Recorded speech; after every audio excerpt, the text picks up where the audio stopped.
Welcome to Rock That Relationship, a podcast about all things relationship with Corey and Tracy. Now let's get real and start creating relationships that rock.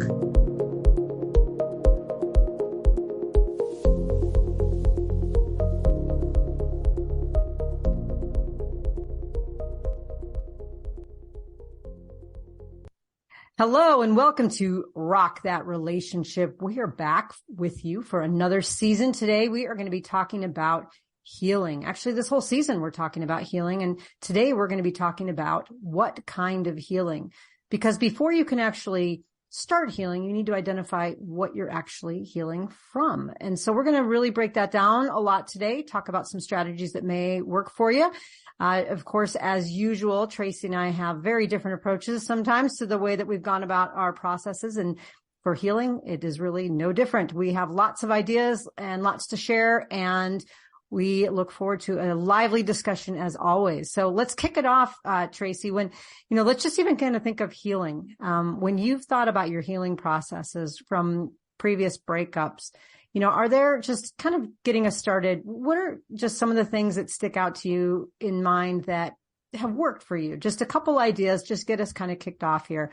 What's been really good about your healing processes? That's a good question. Watching some sad movies, crying. Did you watch Bridget Jones? Did you watch Bridget Jones? No, that doesn't appeal to me as a lesbian. I don't understand that movie. It's kind of funny, but no, it's not that. That doesn't help me.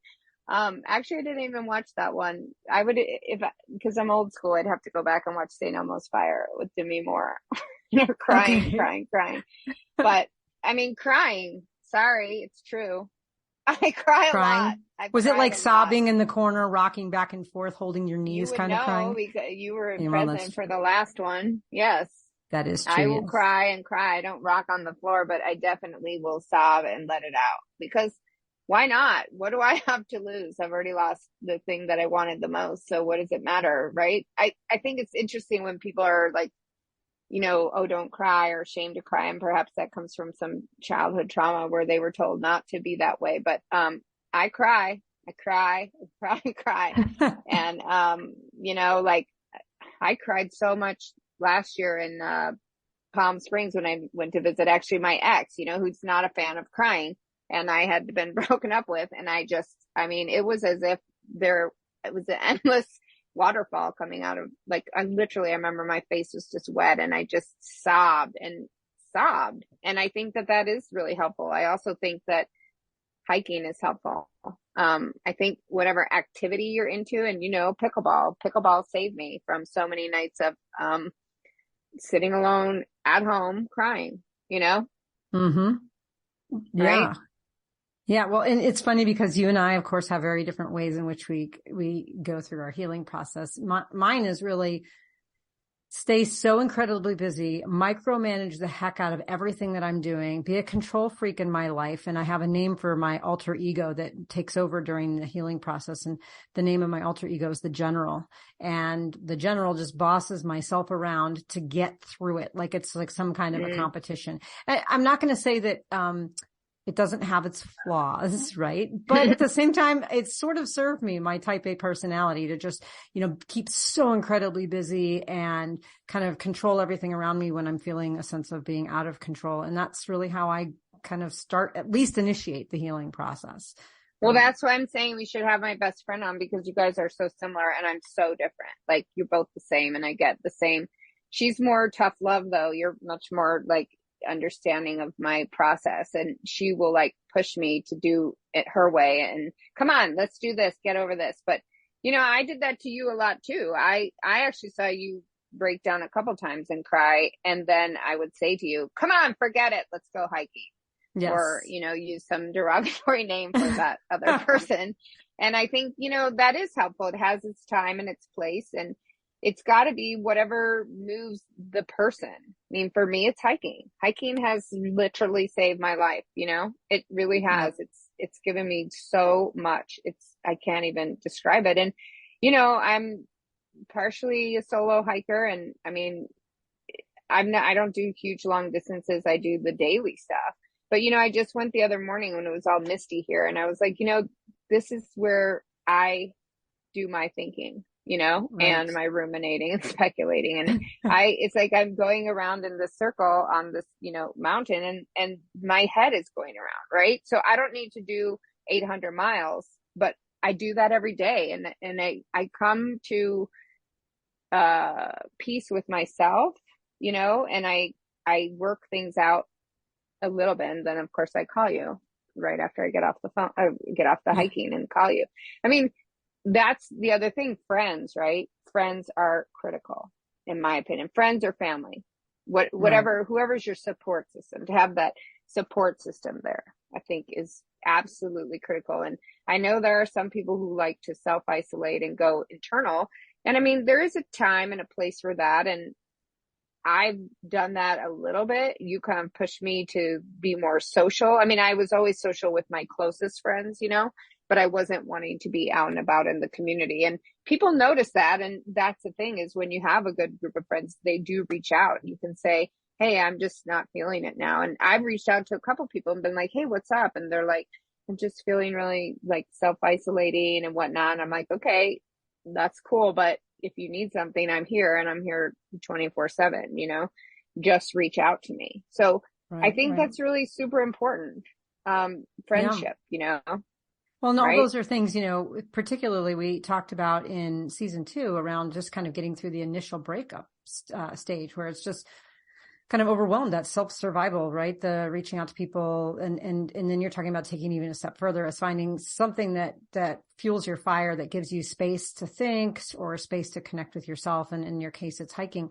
But, one of the things that I found that was really interesting through, kind of going through, the healing process after a breakup was really trying to figure out what I was healing from. So I was doing all those things like you're saying, right? Like I'm throwing myself into this and I'm doing this and I'm making my lists and all this. And I'm trying to figure out why some things were working better than others. And at first I thought maybe it's just a preference, right? But then I realized, and, had I even had any kind of conversation with anyone, I probably would have been able to discern this much quicker, was this idea of, the difference between grief and trauma. And I didn't realize that I was experiencing 2 processes at the same time. And they're both really different from each other. And they both required me to do different things to help. So like when I was, when I think about grief, right? You end a relationship and you're sad. You're sad because you have lost something. You've lost you've lost the relationship. You've lost the love that you had in the relationship. Maybe you even lost what your imagined future was together. Like, oh my goodness, we were going to take this trip next summer, or we were going to buy a house. It was like the future is all of a sudden gone. You're lost with like this idea of being alone, like you're physically lost. Like, what am I supposed to do with my time? And I remember thinking, I'm feeling this, sadness for I'm missing the other person. I'm missing my friends that we had in common. I'm missing my life, and I'm missing the habits. And now I'm like scared that I have to start over. Maybe I'm going to have to start dating again. And so it's like this sense of loss, but it was really different for me than maybe like trauma, right? Like trauma, not all relationships and breakups have trauma, but some of them do. Sometimes the relationship itself is traumatic. It was toxic. It was horrible. Or maybe the breakup itself was awful. Like you maybe had been cheated on or something. And so there's trauma to deal with. And even the post breakup, right? Like running into your ex with their new person is just recycles that trauma.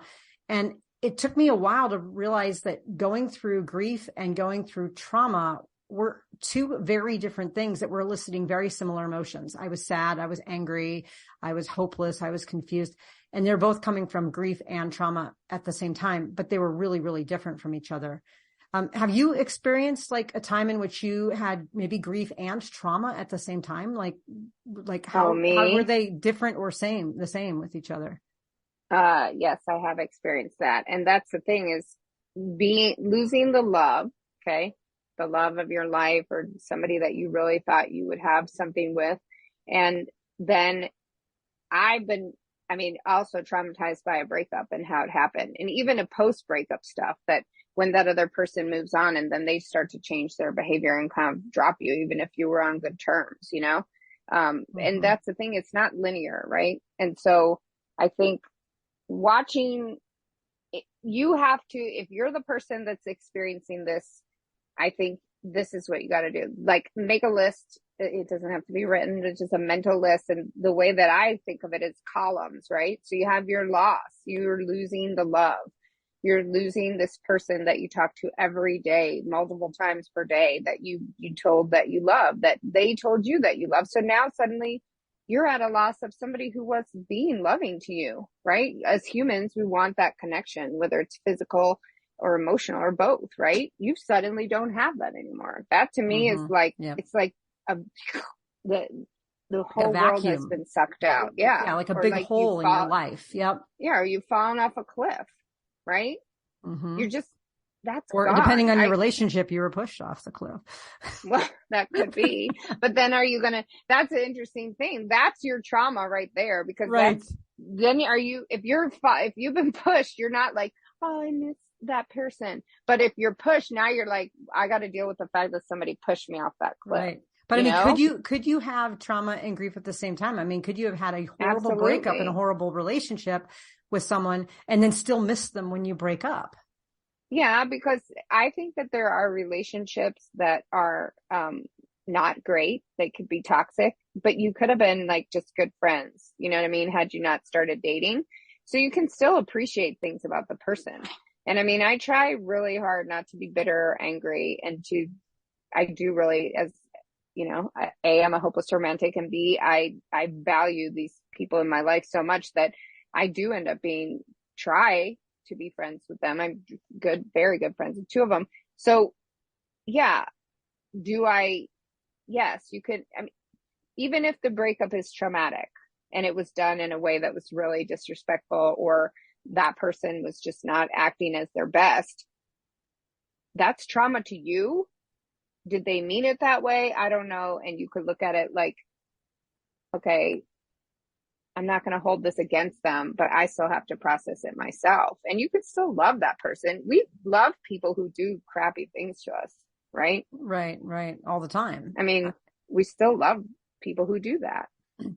Well, you know, when we're talking about this, I had this one breakup where, you know, we had a rough go towards the end, and the breakup itself was less than ideal. It was actually, in retrospect, looking at it, pretty traumatic for me. And, I was, you know, dealing with the grief and the trauma at the same time. And the grief, I didn't realize, again, of course, until months later, that I moved through the grief pretty quickly.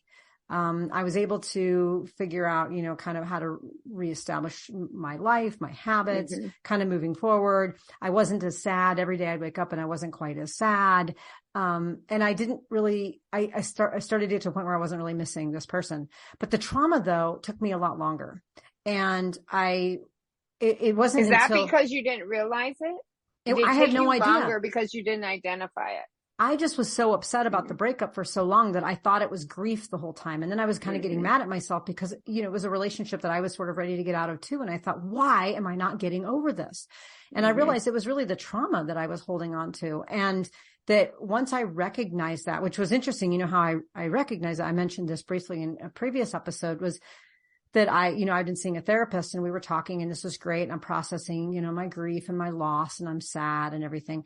And then I listened to this podcast from someone who talked about, you know, how to get through a breakup. And I looked her up online, and I found out that she was part of this like kind of wellness clinic. And I contacted them. They matched me with a breakup coach. And that breakup coach, one of the very first things she said to me was, you know, you're dealing with grief and trauma at the same time. And she said, sounds like you've been working through grief with your counselor.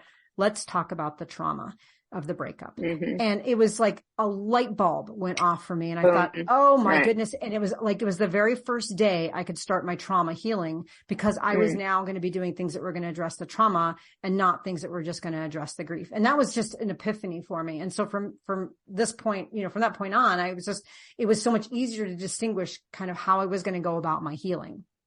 And I actually remember that day, because it was so profound to you, right? That that hadn't occurred, and it made a big shift for you.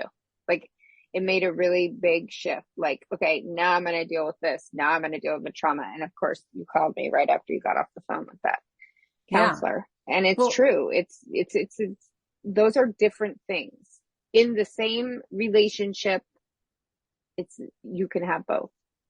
Exactly. Well, and it was when I was going through my process before I had this, this moment of clarity, I was going to a lot of grief support things. So I was doing things like, what you would normally do for grief is, time does help. It doesn't heal all wounds, I don't think, but it does certainly help. Your brain sort of rewires and starts to, kind of fill in the missing pieces with other things. I was able to kind of look through memories and not get sad, but, for a loss, but feel grateful that I had those experiences with this person. And like I said, I was going to therapy, but, one of the things that I did was I went to this women's circle. It was on Zoom because it was, it was just easier to connect that way. And I connected with a whole bunch of people, and they all sat around and talked about how sad they were about their breakups. And I remember there was one lady on there that was like, oh, my husband left me 8 years ago and I'm still so sad. And I come every week. And, I thought, well, of course, everybody takes as long as they need to take to deal with grief. But it occurred to me that I really wasn't like sad like these people were, like just profoundly sad. I was sort of confused. I needed answers. I was angry. And those were things stemming from trauma. So I felt that this support group, as much as it was helpful for people going through grief, it wasn't really designed for people who might have been trying to understand the trauma of the relationship and the impact it had, the trauma of the breakup. And that was just that was kind of eye-opening. It was like, wait a minute, I'm doing all the right things, aren't I? And this is really helpful for grief, but it isn't helpful for trauma. And it wasn't until really shortly after that was when I talked to the breakup coach and found out the difference between the two. Well, and that's the thing that we've talked about before is you have to be an active participant. So you tried these things. Doesn't mean that everything you're going to try is going to work. But I believe you try something, it's not working, cut your losses, move on, right? And so then you try something else, or you try to meet that need in a different way. And I think that you should have given me that support group when I needed it, because I could be in that support group. I'd be like, can we have this 24/7? You would have liked it. But you would have appreciated it, would have saved you a lot of time. But that's the thing. I'd be that lady. I'm still here. I'm worried that you may be that lady. For the rest of your life, every time you go through a breakup, it's going to be like 20 years later. And you're going to be like, it's only one break. Only one. So what have you done? I mean, for me, the things that helped me deal with grief were kind of the obvious things. Like I said, kind of time, appreciating memories, going through some therapy, the support group to some extent, sort of the typical things. Was there anything kind of unique that helped you with grief? Not necessarily the trauma piece of it, but just the grief? No, I mean, I think I've talked about it before, and we had her on, Coach Dorothy, in season 2. I mean, she was the bomb, and she does those, get over your ex boot camps. I went to her mini boot camp, and a lot of time I was actually working. So I was trying to listen simultaneously, but just listening to her podcast, like I walk my dogs when it's, dark outside, right? So there's coyotes. It's gorgeous, but you're out there alone in the world, you feel like, and, it's before most other people are up, and hearing her talk in my ear, and then her loving way of talking to her, Braveheart, she calls them. It was so helpful. And who would have thought a podcast could make such a profound impact, but it did. And, later we got to connect with her, and that was unbelievable because she had been like a lifesaver for me, truly. And, just this weekend, 2 friends reach out to me on Saturday, almost back to back. I mean, literally back to back, of traumatic breakups. And really, they were both traumatic. And one was very, very sad. And they both told me, just talking it through with me was so helpful. And tonight I'm going to a concert with one, a kind of concert that I would never, ever, ever, ever think of going to. I would have never booked it, gone, whatever. But, she was supposed to go with her husband. So I'm going with her, and that's where you got to reach out to people, right? Because you don't want to have those concert tickets and go alone, and you shouldn't have to, because that's part of healing. Is like, you know what? Screw you. You left, or things didn't work out. Well, I'm not going to sit in my house and just cry my eyes out, Yeah. I'm going to get out there and do stuff. That's that loss we've been talking about. It's like, we were going to do this together. Like we were going to go to the concert together. Now I can't go because so-and-so, we're not together. And I mean, that seems like the most, like the smallest of things in in the grand scheme, but it really isn't. It's very immediate for this woman. I mean, she had these tickets, and it's the first time it's going to be really starkly noticeable that she turns and looks at the seat next to her and realizes her husband is not there. And there are going to be more opportunities where that is going to happen, where, she's going alone to something, not going to something, or going with a friend, or even later on going with someone new. And that is just reinforcing that sense of loss. But it'll be good because I will be there and I will make it peppy and fun. And that's the thing, is you've got to do that. You have to replace. And I think here's the thing. I mean, this is very fresh for her.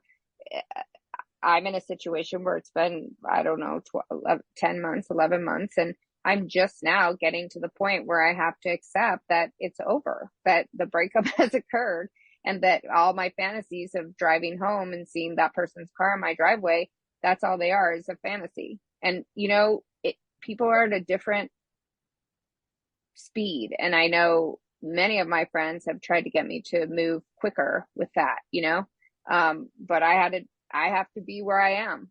And you have to come. It was something I saw, like a TikTok video or something, some guy who I really like, but he was like, the first thing in moving forward is accepting what has happened. You just have to accept it. If you've been broken up with, they broke up with you, they left. Boom. That's it. And it's going to take a while sometimes for people to, come into that. I mean, this, the stages of grief, one of them is, kind of getting through denial, right? Where you're like, this didn't happen, and it did. And so, I think one of the things that you're really referring to is this idea is, even though we notice the loss, say looking over at the seat at the concert and realizing that it's not the husband that's there, that's also indicative of starting the process of rewriting the scripts. It's does, for all these future things, you start to look forward to someone that you're going to be next to without the expectation that it would be your husband. So, like, oh, well, when this group comes back in town next year, I'm going to call Tracy because we did this last year and this would be a lot of fun. And you get to rewrite the scripts. And so that's also part of the healing process, is just getting to rewrite your story in the future. Well, and I also think it's, I don't know what I was going to say. What was I going to say? This is a first. Wait, everyone, listeners, stop for a moment. You go. This is a first. No, it's called a senior moment. I have many of them. I'm having a senior moment, although I would like to put out there to the world that today, somebody thought I was 43, and she actually chased me down to take a photo of my hair for her mom. So, I am over 50, but I was perceived to be 43, and I like that in the record books. Thank you. Okay. I forgot what I was going to say, but basically it's that you don't have, here's what I was going to say. That person broke up with you. Well, okay. So they did it. I know it's devastating. I have been devastated, but I can't go then not live my life. You know what I mean? And I think there's another grieving thing, is that you feel a lot of guilt. Like, I'm going to go out and do these fun things, or I'm going to have this life, and yet that person's not with me. I thought we were going to do those things together. Even when you're the person who's been broken up with, you like feel guilty, or, I'm going to move on, or I'm going to go flirt with someone, or I'm going to go, maybe initiate a new relationship. Well, you feel kind of like a cheater, and those are the things I think that you have to reconcile within yourself, is that you deserve more, and if somebody doesn't want to be with you for whatever reason it is, well, that's their loss. Maybe this wasn't the right time. Maybe they couldn't get their stuff together. Maybe you were a jerk. I don't know, but you don't have to suffer for the rest of your life. And I think that to me is universal of what I've seen, is when people get broken up with, or somebody leaves or whatever, they just they attack themselves, they, what did I do? Berate themselves, or, criticize. And yeah, you don't have to go on party that night, but you don't deserve to just sit there and beat yourself up, Right. I mean, that's part of that grieving process. And a lot of times people will say, well, you were the one who broke up with that person. Why are you having grief and sadness and loss? You chose this. And it's like, well, I'm still sad. This relationship didn't go the way that I wanted it to go, or we'd stay together. Right. And because it didn't go the way we wanted to go, I'm sad about that. And it's okay. But let's shift gears a little bit into this idea of how might you go about trying to heal from trauma, and of course we're not mental health experts. These are just some of the things that we recommend, or, only from our own experiences. And with Tracy and I, we've tried very different things.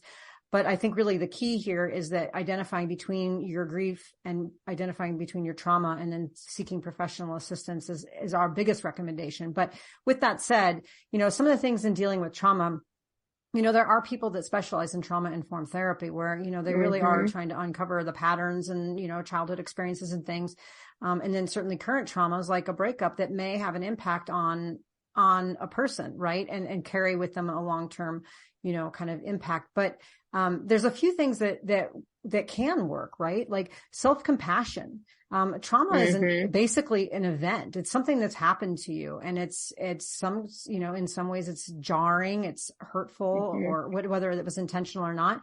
Having a little self-compassion that it's okay to feel really sad or hurt or mad or whatever, and just keep showing up as your best self and love yourself. I mean, that is really important. You just experienced a big trauma. I mean, think about it. It's like, if you, fell and, broke your ankle on a hiking trail, like Tracy, if Tracy and I were out, that's trauma, and like have a little compassion for yourself. But I think, I want to say there's so many resources, books, like when you listen to the Scribd app, which has so many audiobooks. So while you're doing something, you can be listening, and podcasts and speakers. Yes. Tara Brach, she's a Buddhist speaker, and she talks about self-compassion, radical self-compassion. And I think that's so important. Like if you're going to practice self-compassion, which we all should, or self-love, self-understanding, get there's so many resources, and it doesn't come naturally. And I have that app I told you called, I Am. And guess what? While we're talking, I just got a notification from it that said, I am a beautiful work in progress. So if I need to get 100 of those a day, pumping me up, then I need to do that. And honestly, that's helped. That it's a little app, but it like tells me these things all day long. And honestly, I feel like it's almost knowing exactly what I need. And a friend reached out to me today and said, what are you doing, to help yourself? Like, what do you call that? Affirmations and stuff. And I sent her the app, and I'm like, this has helped me so much. It's like $1.99 a month or something. And I'll tell you, that thing is like a genius it's a little helper. It's really helped me. I mean, you wouldn't think these things, right? Yeah. Listening, but here's the thing, you listen to like a Tara Brach lecture and you're like, you know what, how many people are sitting in that auditorium listening to her and resonating with what she's saying? Because these things are universal. And I think we find healing in understanding that we are collective, we are together, even if some of us act irresponsibly, jerkish, whatever. Human beings need each other, and if you're going to find healing, I think you need to find it.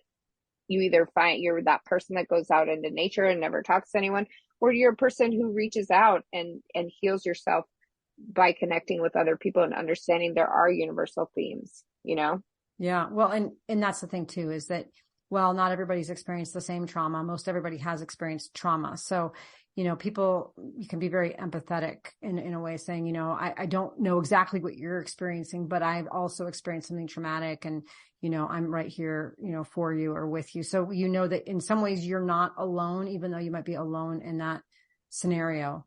Right. Yeah. I know you swear by that app, and, it's funny just to give our listeners just a different point of view, as you screenshot the message every day and you send it to me, and I read it and it says, you are on the right path. Pretty much every other day, it's some variation of that. And then I giggle, and then I like to send you some silly thing back and give you like a another version of my own. That thing is reading my mind in my life. Okay? I know. And I know that it is so profound for you, and I can't help but think like affirmations do absolutely nothing for me, but that's the whole key here, is that what works for one person isn't always going to work for another, and vice versa. Like for me, one of the big things that worked, and this is of course goes back to my kind of control freak type A, really kind of structured way of getting through this process of trauma, is once I realized that I was going through trauma, I started to do things like, identifying trauma triggers. Like what were those things that in my past relationships, like all of them, that I have been carrying with me as patterns of expectations, of lack of boundaries, of something that I carry with me today, scripts about the world, and then thinking about what those are, and then thinking about how that is impacting my behavior and expectations of interacting with others. So I'll give you an example. This isn't a personal example, but just an example of a trauma trigger. So maybe somebody dated or was married to an alcoholic. right? And so they've got a lot of trauma around alcohol. And then, you know, they end up splitting up with that person and they start dating someone else and they're out to dinner and that person orders a drink. And all of a sudden, you know, that other person sort of goes into the spiral of like, what if they drink more than one? Am I going to be counting drinks all night? Am I going to have to drive? Am I have to put them to bed? And then all this stuff comes up. And so being able to identify ahead of time what some of those trauma triggers are can help like kind of work through the patterns. I mean, sometimes people will get through it by immersion, right? By just going and hanging out with people who are drinking and starting to learn to be okay with it. Sometimes people just talk through it with a therapist. Sometimes people work through it with journaling, but being able to identify what some of those trauma triggers are can help. And they help me considerably. I mean, I'm not through them all. And there's things even in my current relationship where I'll be triggered by something and I won't even realize where it's coming from until I kind of sit with it and say, okay, this is not about you and it's not about us. It's totally about me and some kind of trigger that I have. And I need to figure out how to unpack this and kind of move forward and through this trigger. Yeah, because you could then, if you don't figure that stuff out, you could put that on the next person. And then that's going to cause a problem between you and traumatize that person. Because I was with someone who had been with an alcoholic before. And one time I took an allergy pill and then I think I had like literally a quarter of a glass of wine. And for 12 hours I was face down. Like that allergy pill knocked me out. Never had taken one before. And that triggered that person like you wouldn't believe. And when I told my friends that, oh my gosh, this person said I had a drinking problem, they were like laughing. So like, I'm the last person on earth who would have a drinking problem, right. you know? And I was like, yeah, I'm like, it's the allergy pill, I swear. And it's like, that's your past, right? But I get it because you were traumatized, but you got to work on that because you can't bring that in and accuse, you know, like if you've been cheated on, you can't then go you're going to be more nervous with the next person, but you can't accuse them of shit. You can't look in their phone. You can't, you know, do those things. You can't think they're doing the same thing somebody else did. And you really have to, unless you're some kind of person who just goes after the same person over and over again, you know, the similar kind of person, like you need to check yourself and you need to correct your behavior, I think, because that is really, I think that's very dangerous to have triggers. I mean, you're going to have them. It's very dangerous to have unrecognized triggers. Yeah. Well, and it's really detrimental to the next relationship. And that's the thing is it's not only is it that it sets the next relationship up for expectations that are, you know, kind of unrealistic and, you know, put upon them. But it also just in the healing process, those trauma triggers can really hold you back from healing from a breakup too, is, you know, if I'm constantly holding on to these scripts of like, you know, I'm going to assume someone's going to cheat or I'm going to assume someone's going to drink or I'm going to assume something's going to happen. It's going to also be harder for me to let go of that, of the resentment and anger that I have towards that person for doing those things to me in which I developed those scripts. So if you start to deprogram, talk through, work through those scripts so they don't exist, it takes the power away from that breakup. Now that person is not responsible for having kind of jaded you. You know, you get to let them off the hook and be able to move forward with your life without all of that baggage. But if you don't deal with that trauma, that person, that breakup or that relationship will always be part of influencing who you are and how you see the world. And you owe yourself more, even without a future relationship, you owe yourself more to figure out how to let go of those traumas before they eat you alive. Just you, not even just your or wreck partner. The next relationship. Yeah. And that's the thing. That is exactly the same for therapy about yourself and your past and what you came from as a child and all that. And, you know, I've talked about this before and I think we're going to have either a whole season on or something is that, you know, there's so much I didn't even realize until I was 47. I'd been in relationships since I was 20 years old. So 27 years of relationships and had never dealt with myself. And, you know, I could like get down on myself and be like, why didn't I do this when I was 20? But whatever, I didn't, you know, so now I'm going forward, understanding all this stuff. And I have to say, you know, I've had a couple of recent conversations with people where they're like, well, once you start doing the therapy and you start to see things, it makes you see things in a totally different light. It's kind of makes it hard to be around people who haven't done the work and haven't looked at themselves or, you know, what they're putting on, like their traumas from relationships, be it parents, you know, caregivers or partners. And I said, okay, it is hard at first, but then you get to a point where it's like, you feel so much better you feel so much better being able to look at things in a more clear way and to deal with them more rationally, you know? Yep, exactly. Well, and this idea of therapy, right, and how useful it is, you've gone to a therapist and I've gone to therapy for many, many years. And, this idea we can unpack those past patterns and childhood, experiences. And it wasn't until I got to the breakup coach that I realized that trauma needed to be on my list. And now I can go back to my therapist and I can talk about trauma. And I just didn't know that we were talking mostly about my grief and not about my trauma. But now I know that, with the right kind of therapy, you can have both of those types of conversations with your therapist. But there's also still a value in coaching. The coaching for me was also not just kind of dealing with the past trauma, but it was talking about how I could let go of some of that trauma to move forward. So like as therapy might look at your past or interpreting your present, the coaching I found was much more forward looking. It was like, okay, now what are you going to do next? Like, and it was really funny because I had 4 sessions with my breakup. She was my breakup coach. By the 4th session, she had actually turned into my dating coach. She was helping me figure out how I could position myself in my online profiles and how I could put myself out there and build my confidence. And it was very much a coaching thing. And we finally just decided to terminate the relationship just only because it was just, it was costing me money to have someone basically pep me up to go get on the apps. And, but I really appreciated what she served for that time that I needed that coach in my life. Plus you had me for free, which I like to point out that I acted as your psychic, your breakup coach, your dating coach, your therapist, all of that you got extra for free. But that is true.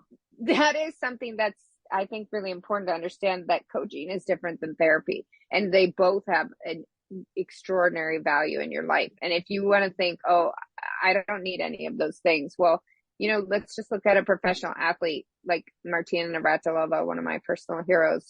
She started out getting, like, she was the first one to have a diet coach or nutrition coach. She had just a serve and volley coach. She had a, fitness coach. She had, like, you're not going to get to the top. You're not going to be the best unless you identify all this stuff and do the work. You can't just sit there and hope that everything's just going to kind of work out, and I think that that's so important. Coaching is so important. And I wish that I'm not going to go regretting, but I wonder how different would my life have been had I known all this stuff in my 20s. Right. But because I'm an eternal optimist, I can say, okay, well, so I'm over 50, but you know what? I'm starting over anyway. I'm just going forward with this, attitude that I'm going to improve myself in every way. I'm going to get the things I want. I'm going to have those things because we all deserve it. We all deserve it. Even if we showed up as a jerk in our last relationship, that doesn't mean we need to go forward with that. And also, I think this is huge to healing, is that not everybody's meant to be together. Not everybody is meant to be together. And I think lesbians in particular get with someone and they're like, okay, we got together. We're together forever. This is it. And, that's not true. And you can take the time to really get to know someone and to get to know yourself. And then you'll have a much better, richer experience and a much healthier one, Well, and when you're saying that too, it reminds me of this idea that just because a relationship didn't work out doesn't mean that it in and of itself was a failure or that you were a failure. And part of the healing process is also letting that go and saying, like sometimes it's a success to get out of a relationship that isn't serving you and or your partner. And that is not a failure. That's the opposite of failure. And so part of healing is also letting go of those kinds of expectations that we put on ourselves, like forever or my soulmate. And I say that tongue in cheek because I really do buy into that soulmate stuff. But it also puts a lot of pressure on us to like pick somebody when we're like 22 and then just be with them forever. And while that can happen, it doesn't always. And so this idea that a breakup happened, we sometimes feel like these failures. And part of healing is also healing ourselves from feeling like we let ourselves down. We weren't good enough to make it work. And so that is also part of the rewriting of the scripts and not carrying that trauma of your own disappointment with you into future relationships. Exactly. Okay. So Tracy, when should you start the healing process? Like after a breakup? I mean, Is this something like you do, like literally you're like, okay, all right, bye, have a good life. Bye. And you're like playing pickleball and you're calling your therapist, or like, what are you doing? Are you rolling around on the floor crying and watching whatever, St. Elmo's Fire for a week? What do you do? Thanks a lot. See ya. Good luck. No, you have to fall into a heap. I mean, it's been so different for me for every relationship. But I'll tell you, the heartbreak, the one that ripped my heart out of my body. No, I went into a heap. I mean, just cry, and cry and cry, and then cry and cry, and then say, okay, I got to do something. So it's really individual, I think. I mean, I think you can give yourself a week to be a mess, but after that, you got to say, you know what? Is this how I'm going to live my life? Is this how I want to be? And you can still be a mess. You can still be sad. You can still be, talking about it 10 months, 11 months later, but you don't have to put off your life. I mean, we've talked about this, right? My healing process over this past year has been, and it's not linear, but also profound. I've had different jobs. I've had, this podcast. I've gotten a puppy. I've had some really extraordinary things happen while simultaneously still being really sad. So you get to it when you need to get to it, but don't let that really pathetic part of you take over, because it doesn't help you and it doesn't help anybody else. And I'm sorry if that sounds judgmental, but you got to pick yourself up off of the floor. Are you going to do it in a day? You're going to do it in a week? It's really, don't let it be months. What's the point? You're just wasting your life. If somebody treated you like crap, well, that's on them, Right. That's on them. Take the time that you need to do it. But you're right. The balance between, laying in the heap and getting up. For me, I was like, I'm on it. I was like, the door closed and I was like, I'm moving forward. And I did. And frankly, that's actually one of the reasons I met you, Tracy, was because I was like, well, I'm not just going to sit home on the 4th of July by myself. I'm going to go to this event. And then I went and I was like, oh, I don't want to go to this event. And then I met you. And so I kind of kicked myself to get back out there. I was in a miserable state, but I started moving. And so for me, I did what you did in many ways, is kind of lived in simultaneity, where I tried to move forward with my healing at the same time as knowing that just some days sucked. And it was okay. I could move forward and feel terrible sometimes at the same time. It wasn't like I had to feel terrible. And then once I didn't feel terrible anymore, I could move forward with my life. I just sort of did them in tandem. Well, here's something that's so interesting. So when we met, that was my divorce, not my most recent breakup. And I was in a state of, I had been a suburban, stay-at-home kind of parent person, and I hadn't been out in years in that way. And my friend said, go, you need to go. And you and I were both in these awful, awful emotional places. Like, I mean, the worst. And we didn't know that about each other when we talked. And I think that shows, like, people, hey, look, you can be in a really bad state. I mean, I left as soon as I walked out the door. We went out at the same time and we went different directions. I was crying within a half of, I don't even think I made it out of that person's yard before I was crying and calling my friend saying that was the worst idea ever. I did meet this one nice girl and we can talk, or lady or whatever. But like, I was like, I don't even know. I can't ever go out again. That was awful. Even though, look, you felt the same way, and you even texted somebody and said it was awful. And there's this chick you met, but no dating potential. We have that text. And we have proof. There's proof, everybody. We've never liked each other that way. Nope. Everyone get over it. But that's the thing, is like, we were at our worst, both of us. Yep. And yet look at what came out of that, the best friendship ever. So it doesn't, we didn't go looking for dates. I wasn't looking for a date. You weren't looking for a date, but we have found like a true, you're my ride or die friendship. And that came out of our worst. So you deserve it, or you owe it to yourself, or you can get out. You don't have to be miserable while you're sad, Right. That actually makes sense. Yes. Right. Yeah, absolutely. And the fact was that our symbiotic sadness actually helped each other heal.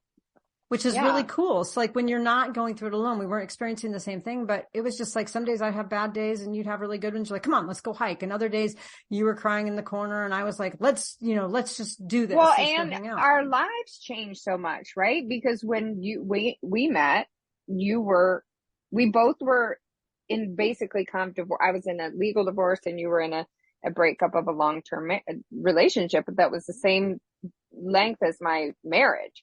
But I met somebody very quickly that I began to date, and then you didn't, and you were doing all of your speed dating, all that kind of stuff. And so here I was in this love relationship, and then you met someone and there was a little bit of overlap, and then I was broken up with, and I went into devastation circle, Mm-hmm. And so you were there for me. So it's like nothing in life is just so clear cut or easy, or it's going to go along this path. And I think that that's the whole point of,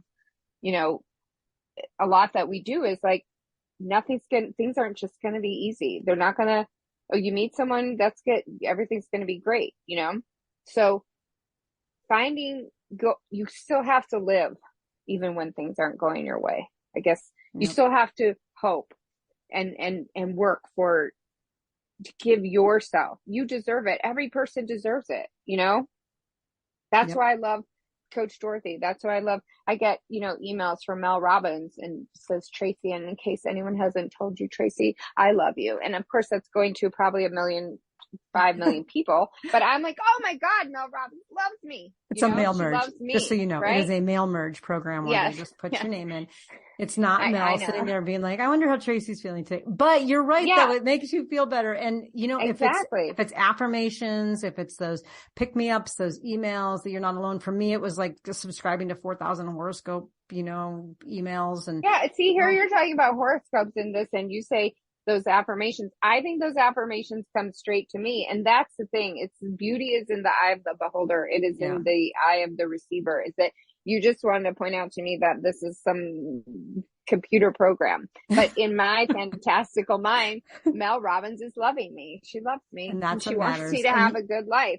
Exactly. And you are Coach Dorothy's Braveheart, and all these affirmations are about you are on the right path, because they're saying, Tracy, you are on the right path. Yes. Okay.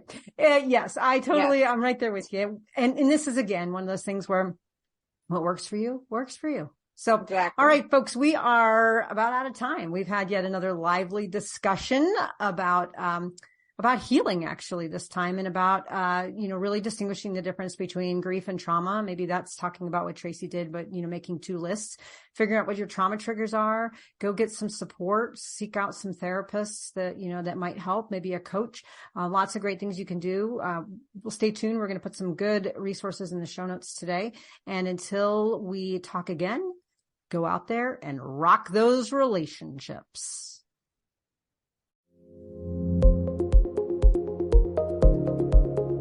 If you liked what you heard, check out our show notes for resources from today's episode. Make sure to follow us on Facebook and Instagram under Rock That Relationship, and go to our website at rockthatrelationship.com for updated episodes and more great information. Thanks for listening. Now go rock those relationships.